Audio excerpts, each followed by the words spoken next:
রাধামা শোন, আমার কথা শোন। এত ভারী শাড়ির গাঁটি নিয়ে একা একা হাঁটিস না, হাঁপিয়ে যাচ্ছিস তো। শোন না, শোন শোন শোন শোন, আমাকে দে আমাকে দে। আমার কোনো কষ্ট হচ্ছে না বাবা, তুমি আমার সাথে তাড়াতাড়ি পা চালিয়ে হাঁটো তো। আরে তো কথা শোন না, সব কথা জেদ, আমার কথা তুই গ্রাহ্যই করছিস না। আমি তখন থেকে কেলেঙ্কারি করেছে। কি হলো বাবা? আরে তোর মা বলেছিল ঘরে পরার কতগুলো শাড়ি আর রং মিলিয়ে ব্লাউজ কিনে নিয়ে যেতে। আমি তো বেমালুম ভুলে গেছি, বুঝতে পারছিস? আমি যদি শাড়ি আর ব্লাউজ না নিয়ে এখন ঘরে ফিরি তাহলে কি কাণ্ডটা করবে তোর মা। যাই, আমি এক্ষুনি যাই। বাবা তুমি দাঁড়াও, তুমি দাঁড়াও, আমি বরঞ্চ বিশু কাকার দোকান থেকে কটা শাড়ি নিয়ে আসছি। না, কোনো দরকার নেই, এখন তোমার বই অত দূর যেতে হবে না। একে হাঁপিয়ে গেছো, আমি কাছাকাছি একটা দোকান থেকে নিয়ে আসছি। তুই একটু জিরিয়ে নে না মা, আমি এক্ষুনি আসছি। দাঁড়া। ঠিক আছে।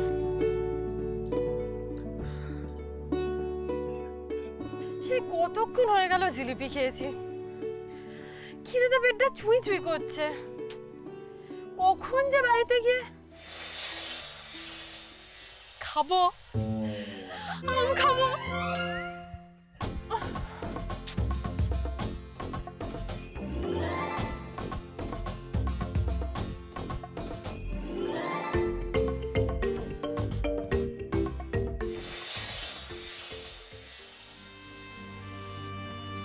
হ্যালো, এক্সকিউজ মি বাবু, আমায় কিছু বলতেছেন? বলছি দাদা, এই তাঁতিপাড়াটা কত দূর? তাঁতিপাড়া? আপনি তো পাড়ায় চলে আসেন। ওই যে মাঠের পাশ দিয়ে যে রাস্তাটা গেছে ওটা পার হলেই তাঁতিপাড়া।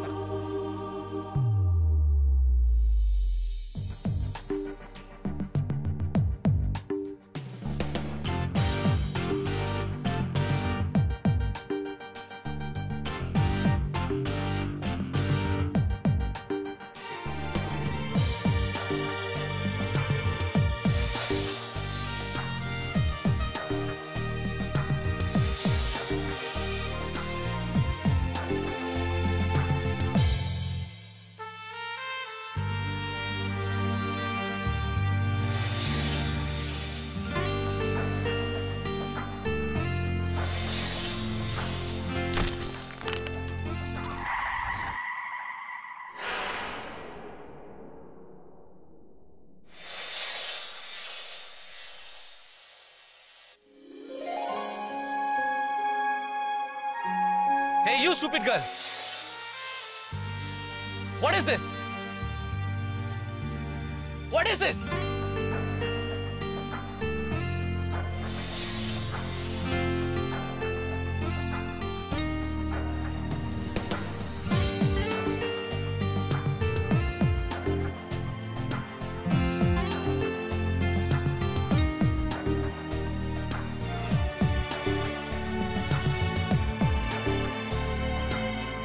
সাবধানে, এই লেডিস আছে বাবা, একটুখানি একটুখানি। হ্যাঁ, এই মালপত্র আছে তো? হ্যাঁ মা, আয় আয় আয়। ভুল হয়ে গেছে, ভুল হয়ে গেছে। এদিকে আয়। ওরে বাপরে বাপরে বাপ, এই এত ভারী শাড়ির গাঁটি নিয়ে আসা কি মুখের কথা? ভাগ্যিস তুই আমার সঙ্গে ছিলি রাধামা, নাহলে যে আমি কি করতাম তার কোনো ঠিক নেই। আরে মা, বিয়ের নমস্কারী শাড়িগুলো সব দেখে শুনে নিয়েছিস তো, নাকি বাবার টাকা খরচা হয়ে যাবে বলে যা নয় তাই নিয়েছিস? না গো বাবা, আমি যাদের যাদের জন্য প্রণামী শাড়ি নিয়েছি তাদের সবার খুব পছন্দ হবে। শুধু মায়ের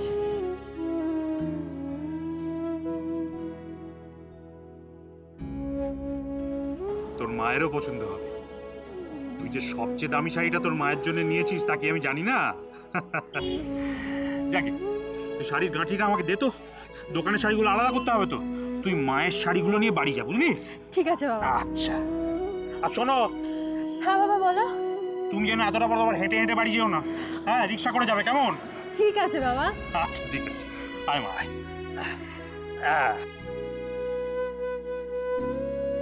কনিষ্ঠা তো ইঁদুরটা আবার পেটে ডন দিতে শুরু করে দিল। এই চেহারা নিয়ে আমার গাড়িতে পড়লে আমার গাড়িটাও যেত, তোমার হাত পাও ভাঙতো। এ কি তুমি এখানে? তুমি আমার গাড়িতে কি করছো? নামো, বলছি নামো। ওই খিটখিটে লোকটার জন্য আমার আমগুলো খাওয়া হলো না। যাকগে, রিক্সা করে বাড়ি গিয়ে এক থালা গুছিয়ে ভাত খেতে হবে। ও রিক্সা কাকা! এই রে, এসে গেছে। ওরে বাবা, আগের বার উঠে আমার রিস্কাটাই পুরো নড়বড়ে করে দিয়েছিল, আমি পালাই বাবা। ও কাকু দাঁড়াও, কোথায় যাচ্ছে? দাঁড়াও না গো।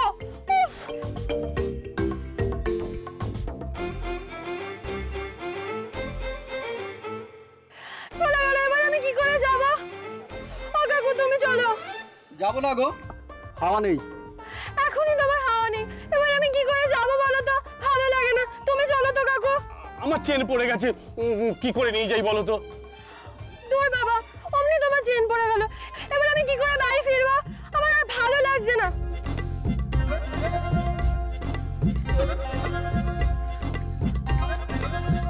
ও বলতো দাদা চলো।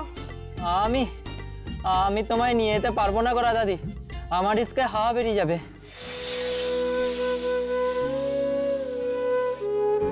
আমি মোটা বলে এত আছেন দা? দাঁড়াও, দেখাচ্ছি মজা। তুমি এটাকে ধরো, রিক্সা ওঠো তুমি। আর তুমি আমায় টেনে নিয়ে যেতে পারবে না তো কি হয়েছে? আমি ঠিক তোমায় টেনে নিয়ে যেতে পারবো। চলো তুমি বাড়ি থেকে রিক্সা আর রিক্সা ভাড়া দুটোই নিয়ে যাবে। জয় মা ডাকাতকালী।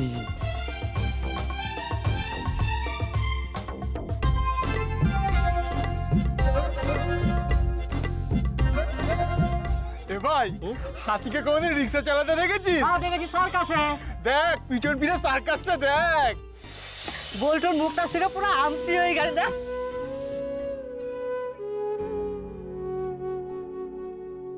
এই বিনা, এই শোন আমার কথা, একদিক দিয়ে ভালোই হবে ওর বিয়েটা হয়ে গেলে।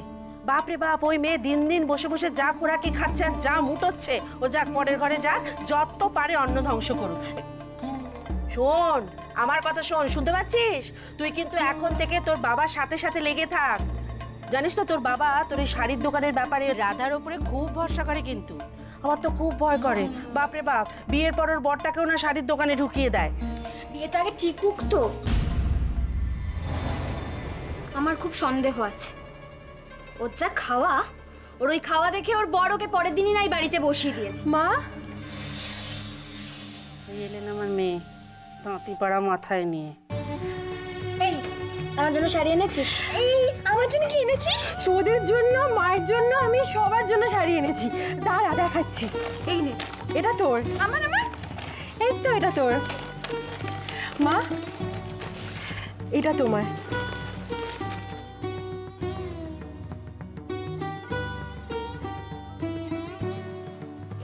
হি মা, কি শাড়ি এনেছিস রে? এ মা, এরকম হাজার হাজার শাড়ি আমার বাক্সে পড়ছে। হ্যাঁ রে রাধা, লোকে তো বলে তুই নাকি শাড়ির ব্যাপারে খুব বুঝিস, কত সুন্দর সুন্দর নকশা করিস শাড়িতে। তা আমার বেলা হঠাৎ এরকম আদিকালের মেদা মারা শাড়ি কেন নিয়ে এলি রে? ঠিক বলেছো মা, আর শাড়িটার খোলটা দেখেছো কি বিচ্ছিরি, জল পড়লেই তো নেতা হয়ে যাবে গো। যাকে, এই শাড়ি তো তোর বিয়েতে পরতে পারবো না, ঠিক আছে ঘরেই পরে নেবক্ষণ। আমার রাধা মা এত শখ করে তোমার জন্য শাড়িটা কিনে নিয়ে এলো, আর তোমার সেটা পছন্দ হলো না? বাবা শোনো না কি বলছি। মায়ের তো পছন্দ নাই হতে পারে, আমার বিয়ের জন্য তো আরো অনেক শাড়ি আনা হয়েছে বাবা। মা,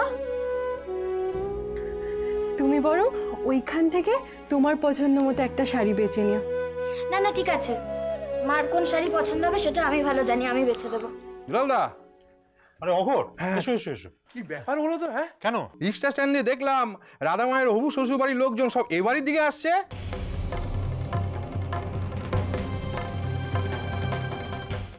আপনার মেয়ের ভবিষ্যতের কথা ভেবে আপনি বরং আপনার শাড়ির দোকানটা আপনার জামাইয়ের নামে করে দিন। ওনাদের আর কোনো বিবেচনা করতে হবে না, এবার যা বিবেচনা করার আমরা করব। ড্যাশবোর্ডটা এই মুহূর্তে লুজ হলো কি করে? স্ক্র্যাচও তো পড়ে গেছে দেখছি। Now I understand. কি যেন নাম? রাধা। রাধার মেয়েটার জন্যই